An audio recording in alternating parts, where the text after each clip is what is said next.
がこんなネタ出すっておかしくないですか？内調からのリークか。まさかまた官邸の圧力も。野党とつながってるという事実さえ作ればいいんだ。完全な民間人ですよ。これも国を守る大事な仕事だ。国と家族のためだって自分に言い聞かせた。俺のようにはなるなよ。教えてください。どうして神崎さんが死ななければならなかったのか。I walk along these streets of green. Another time. 俺たちは一体何を守ってきたんだろうな。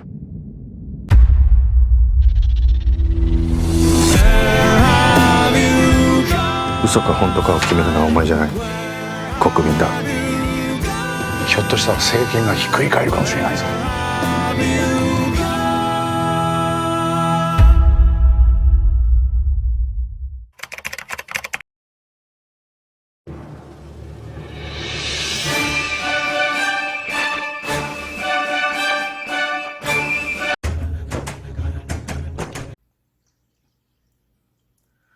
안녕하세요. 정치를 품격 있게 풀어드리는 정치클래스TV의 심상만입니다. 오늘은 한국 미디어 4년 연속 신뢰도 꼴찌라는 제목의 일본 기사가 올라와 그 내용을 소개하고 댓글 반응까지 살펴보는데 그들이 얼마나 자신의 언론을 모르고 있는지 증명해 보겠습니다. 한국 미디어가 4년 연속 신뢰도 꼴찌를 한 것은 사실입니다. 그럼 한국 언론의 신뢰도는 누가 만들어주는 걸까요? 결국 언론의 신뢰도 평가는 그 나라의 국민들이 하는 것이죠. 한국 언론의 신뢰도를 깎아내린 가장 큰 원흉은 소위 조중동이라 불리우는 보수신문과 그들이 만들고 있는 TV 뉴스들이죠. 그러므로 한국의 국민들은 이들에게 신뢰를 주지 않고 있고 신뢰도가 최하위인 것이죠. 그런데 일본이 이 내용을 분석하면서 그야말로 가짜 뉴스를 만들고 있고 대한민국 미디어 역사를 말하면서 자신들이 일제강점기에 했던 부끄러운 언론 탄압은 쏙 빼놓고 기사를 쓰고 있습니다. 언론의 신뢰도가 더 중요할까요? 아니면 언론의 자유도가 더 중요할까요? 역으로 생각한다면 우리나라 언론의 자유도가 높기 때문에 우후죽순으로 여러 인터넷 매체가 만들어지면서 검증되지 않은 언론이 등장으로 신뢰도가 낮아지는 것은 당연합니다. 그럼 여기서 일본이 부끄러워해야 할 내용을 소개하겠습니다. 2020년 세계 언론자유지수입니다. 보실까요? 아시아에서만 순위를 보면 언론자유지수가 42위, 한국이 1위입니다. 일본은 언론자유지수가 66위입니다. 일본은 거의 독재국가의 수준으로 언론자유도가 낮습니다. 결국 자신의 나라의 부조리한 이야기를 언론들이 다룰 수 없고 거의 모든 신문들은 국가기관지와 같다는 것이죠. 그런 일본이 한국의 언론 신뢰도를 꼬집고 있습니다. 자, 그럼 일단 일본 기사 내용을 볼까요? 한국 미디어가 4년 연속 신뢰도 꼴찌가 된 이유. 영국 옥스퍼드 대학 부속 로이터 저널리즘 연구소는 매년 40여 개국을 대상으로 설문조사를 실시해 세계 언론 동향을 분석하는 보고서를 발간하고 있다. 이 보고서는 대상국의 미디어 신뢰도를 항목별로 평가해 종합순위를 결정. 한국은 올해 조사 대상국가 40개국 중 40위를 기록했다. 한국이 참가한 2007년 이후 4년 연속 신뢰도 최하위를 기록하고 있다. 참고로 일본은 21위를 차지했다. 한국 최초의 미디어는 1883년 10월에 창간된 한성순보인 것으로 알려져 있다. 현재와 달리 당시 한국 언론은 중국과 일본의 콘텐츠를 수입하고 번역하는 수준이었다. 구 1896년에 창간된 독립신문은 처음 광고를 게재한 신문이며 매일신문과 황성신문은 개화사상과 자주독립을 내건 신문이었다. 한일 합방 이후 총독부의 기관지를 제외한 모든 민간신문이 폐간되고 1920년에 조선일보, 동아일보, 시사신문을 창간하고 현대화한 미디어가 등장한다. 그러나 당시 한국은 미디어에 대한 이해 부족의 시스템도 전무했기 때문에 일본의 시스템을 그대로 답습했다. 미디어 시스템은 예나 지금이나 크게 다르지 않다. 취재를 담당하는 기자가 있고 이 내용을 글과 사진을 편집하고 인쇄하거나 인터넷에 게시하는 방식이다.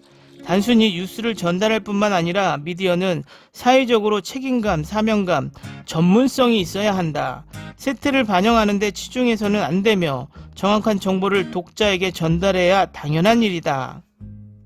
시스템이야말로 비슷하지만 일본과 한국의 미디어는 방향성이 상당히 다르다. 정확을 기하기 위해서 사실 확인을 세밀하고 관련 자료를 모으는 일본의 방식은 예나 지금이나 변함이 없다.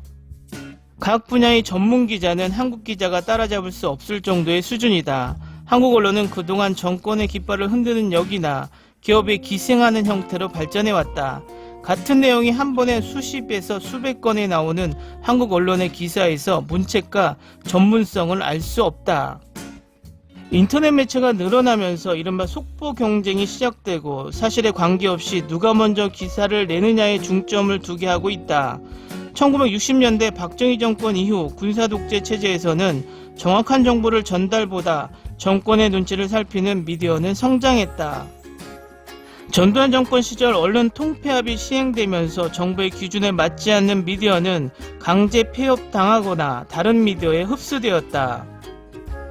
한국 미디어의 가장 큰 변화는 2005년경이다. 이 시기에 인터넷 미디어가 등장하고 속보와 사실이 확인되지 않는 기사, 광고 집중적인 시장으로 변화한다. 노무현 정권 탄생에 큰 역할을 했다. 오마이뉴스나 플래시아는 이 무렵에 등장한 매체이다. 인터넷을 기반으로 하는 진보적 미디어는 기존의 미디어를 비판하면서도 같은 학습을 그대로 답습하고 설상가상으로 시민기자는 기자로서의 자질이 검증되지 않는 사람들의 기사를 재개해 문제를 일으켰다. 오마이뉴스 자랑 시민기자는 전국에 8만 명이 존재하고 대기업 직원 수준의 수이다. 그러나 전문적인 검증과 전문성 기자로서의 교육에 모두 관여하지 않는다. 즉 사실보다 누가 더 자극적인 기사를 작성하고 빨리 업할지가 중요시되고 그 때문에 여론 형성의 수단으로 정권에 이용되기도 했다. 이번 미 대선 보도를 봐도 한국은 가짜뉴스와 오보를 남발했다. 원래 문재인 정권이 출범하면서 인터넷 기반의 미디어는 문재인 정권에 유리한 가짜뉴스를 양산하기 시작했다. 이런 가짜뉴스는 뉴스 전문 채널 YTN과 네이버, 다음 등의 포털 사이트를 통해 기사가 전달된 후 널리 확산한다. 그러나 그 내용은 대부분 창작 소설에 가깝다.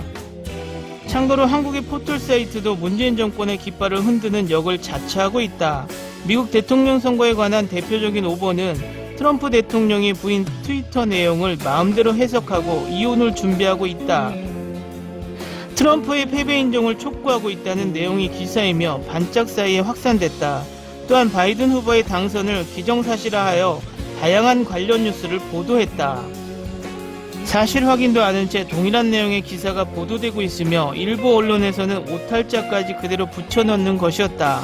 게다가 오보가 확인되어도 한국의 미디어는 별다른 수정 및 재발 방지 조치를 취하지 않고 무책임하게 방치한 상태이다. 한국 언론의 신뢰도는 낮지만 현재 인터넷 미디어로 등록되어 있는 매체는 3,000개를 넘는다.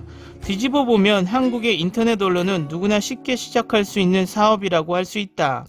정직한 시스템에서 활동하고 있는 넷 미디어는 거의 전무, 대부분은 포털 사이트와 제휴한 후 광고 수입으로 운영하고 있다.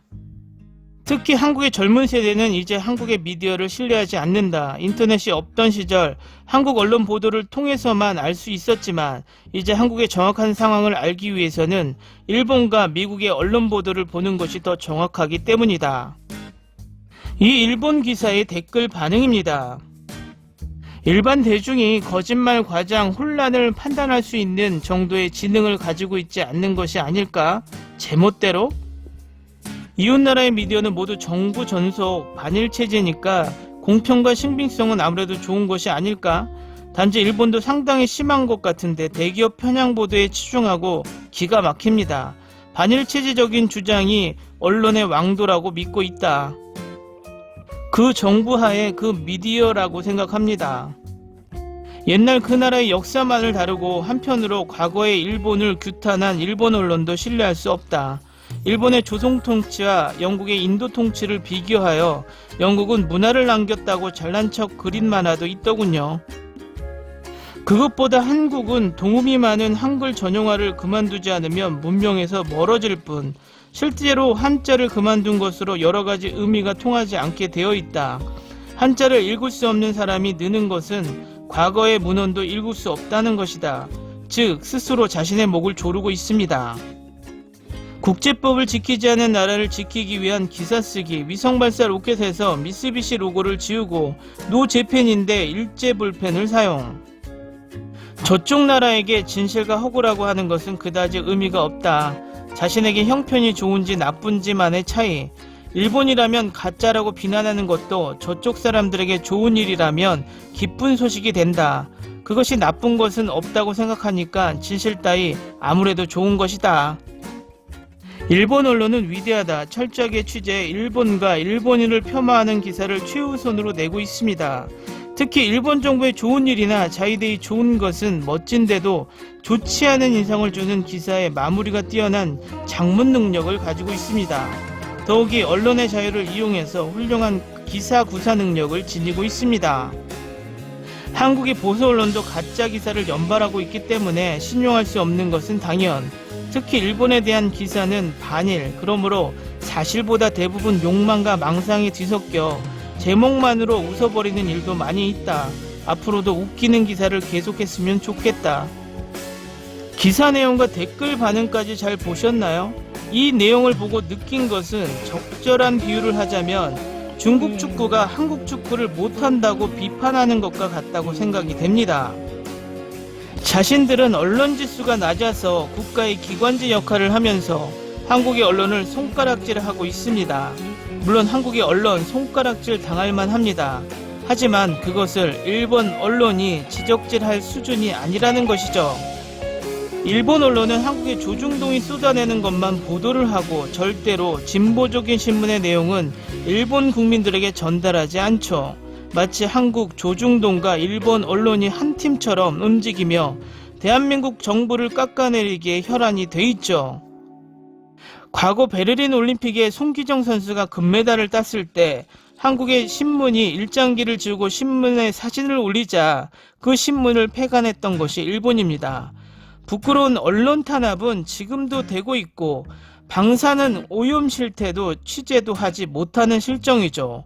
일본 영화 신문기자라는 영화까지 나올 정도로 일본의 언론 자유 지수는 세계 최하위입니다.